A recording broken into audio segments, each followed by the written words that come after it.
Hello everyone, welcome back to my channel. आज हम लोग देखेंगे कंडीशनल ऑपरेटर या फिर टर्नरी ऑपरेटर, जो सी प्रोग्रामिंग के बहुत ही इम्पोर्टेंट एक टॉपिक है। हम लोगों ने ऑपरेटर क्या है वो समझ चुके हैं। ऑपरेटर कितने टाइप के होते हैं? 3 टाइप के। उनमें से यूनरी ऑपरेटर, बाइनरी ऑपरेटर, ये सब हम लोग अच्छे से समझ चुके हैं। आज हम लोग देख रहे हैं टर्नरी ऑपरेटर के ऊपर। लेकिन वीडियो में आगे बढ़ने से पहले आप सबसे रिक्वेस्ट है, जो लोग मेरे चैनल पर नए हो वो सब मेरे चैनल को सब्सक्राइब जरूर कर दीजिएगा और अपने दोस्तों के साथ इसको शेयर करना मत भूलिए। चलिए देखते हैं ये टर्नरी ऑपरेटर क्या है।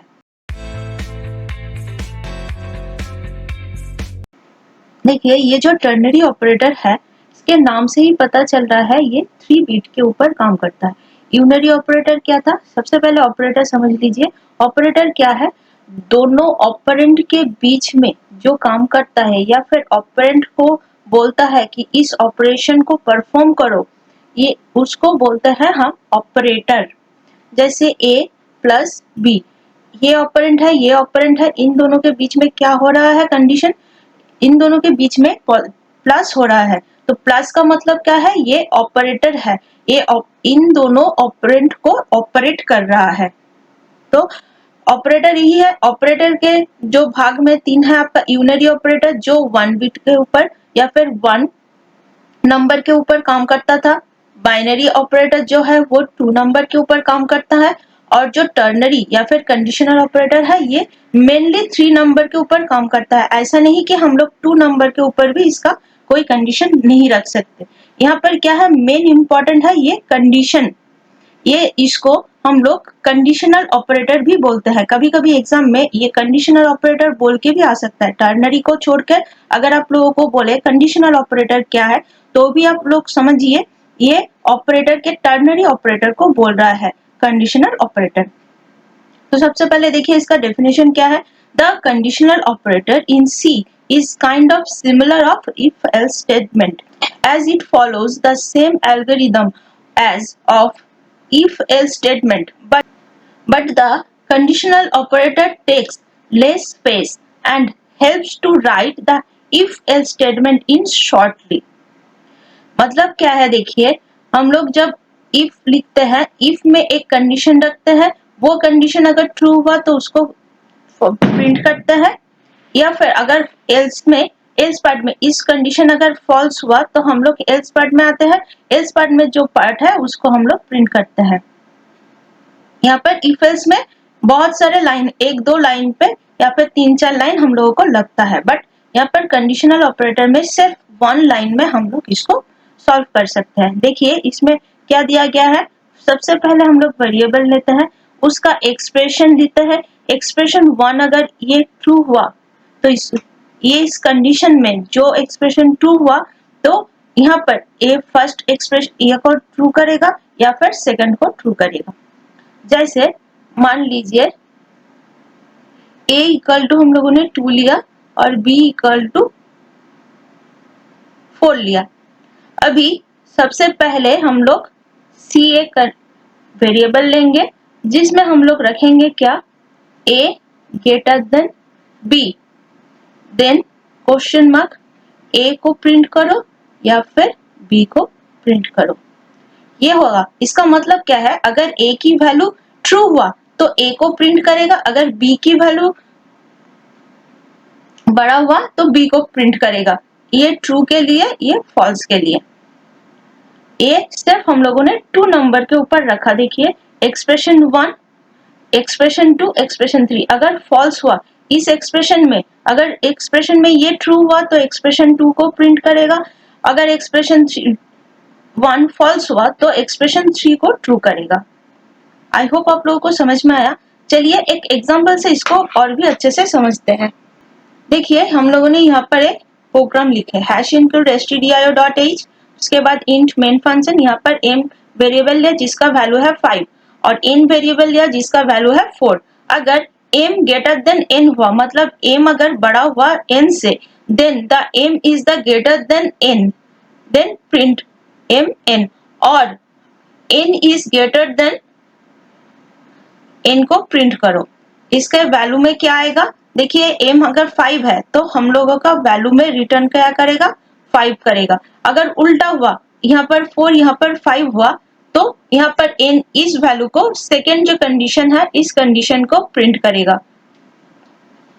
इस कंडीशन में ये ट्रू हुआ तो इसको प्रिंट करेगा, अगर ये ट्रू हुआ तो इसको प्रिंट करेगा। ये ट्रू हुआ मतलब ये फॉल्स होगा ना। चलिए एक अच्छे से और एक प्रोग्राम लेते हैं। देखिए टर्नरी ऑपरेटर 3 बिट के ऊपर काम करता है, तो हम लोग 3 नंबर लेते हैं। इंट हैश इनपुट तो रहेगा ही, int a b and c ले रहे हैं और प्रिंट करने के लिए m वैल्यू ले रहे हैं। यहाँ पर हम लोग a की वैल्यू दे रहे हैं क्या 20, b की वैल्यू ले रहे हैं 40 एंड c की वैल्यू ले रहे हैं 25। ओके, अभी हम लोग कंडीशन रखेंगे क्या, जहां पर m को प्रिंट करेंगे। कंडीशन में क्या रखेंगे, a ग्रेटर देन अगर b हुआ, उसके बाद हम लोग ये अगर a ग्रेटर देन b हुआ तो हम लोग फिर से चेक करेंगे a ग्रेटर देन c है नहीं।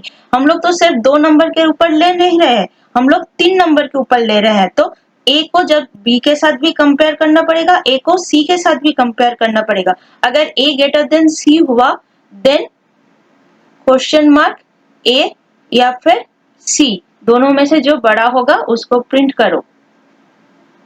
देन कंडीशन ये भी रखना होगा, अगर फिर से चेक करेगा क्या, यहाँ पर लिख रही हूँ b ग्रेटर देन c, अगर ये ट्रू हुआ तो b को प्रिंट करो या फिर c को प्रिंट करो। उसके बाद हम लोग प्रिंट एफ का प्रोग्राम लिखेंगे।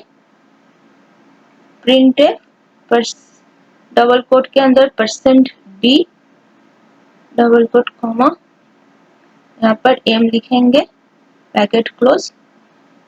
ये जो प्रोग्राम होगा ये मेन फंक्शन के अंदर रहेगा। इस प्रोग्राम में सबसे पहले चेक करेगा क्या 20 ग्रेटर देन 40 है, नहीं, देन तो ये फॉल्स हुआ, ये कंडीशन फॉल्स हुआ तो इस पार्ट में नहीं आएगा, डायरेक्ट इस पार्ट में आ जाएगा। फिर से चेक करेगा 40 ग्रेटर देन 25 है, yes 40 greater than 25, then b को प्रिंट करो। b को प्रिंट करो मतलब 40 को प्रिंट करो। अगर हम लोग यहाँ पर वैल्यू को चेंज कर देंगे, ये हम लोग 30 करेंगे और ये 90 करेंगे, इसको हम लोग छोटा वैल्यू लेते हैं, इसको 20 कर देते हैं, तो क्या होगा, सबसे पहले क्या चेक करेगा 30 ग्रेटर देन 20, यस, देन इस कंडीशन पे आ जाएगा। इस कंडीशन में क्या है, a ग्रेटर देन मतलब 30 greater than 25, yes, then print a का मतलब a का वैल्यू क्या है 30, तो 30 को प्रिंट करेगा।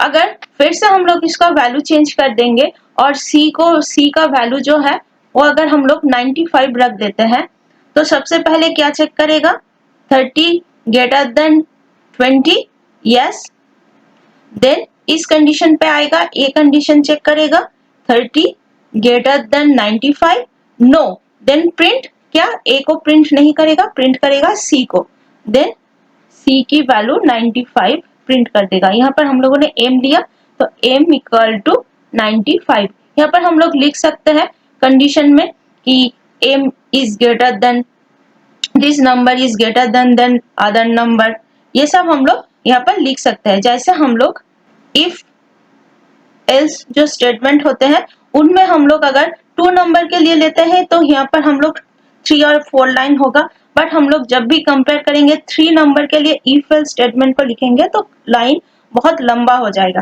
तो इसीलिए हम लोग शॉर्ट लाइन पे या फिर सिंगल लाइन पे, देखिए ये कंडीशन सिर्फ एक सिंगल लाइन पे है, सिंगल लाइन पे हम लोग लिखेंगे तो ये बहुत इजी हो जाएगा एंड टाइम कंज्यूमिंग होगा। कभी कभी क्वेश्चन में आप लोगों का आ जाता है कि एक कंडीशन दिया गया है, इस कंडीशन को प्रोग्राम में यूज करो, बट इफ एल्स जो स्टेटमेंट है उसको यूज नहीं कर सकते, तो उस टाइम आप लोग क्या कर सकते हैं, ये टर्नरी ऑपरेटर को यूज करके इस सिंगल लाइन कंडीशन को हम लोग प्रिंट कर सकते हैं। ये बहुत ही इंपॉर्टेंट क्वेश्चन है, आपके गेट, यूजीसी नेट या फिर अदर कॉम्पिटिटिव एग्जाम कहीं पर भी ये क्वेश्चन आ सकता है। यहाँ तक कि इसरो में भी इसके रिलेटेड क्वेश्चन बहुत बार आ चुका है। आई होप आप लोगों को ये बहुत अच्छे से समझ में आया। फिर भी इसके रिलेटेड आप लोगों को कोई भी क्वेरी हो तो आप नीचे मुझे कमेंट सेक्शन में बता दीजिएगा। मैं आप लोगों की प्रॉब्लम को सॉल्व करने की पूरी कोशिश करूंगी। वीडियो अच्छा लगा तो इसको like and share and subscribe जरूर कर दीजिएगा। आज इतना ही, मिलते हैं नेक्स्ट वीडियो में।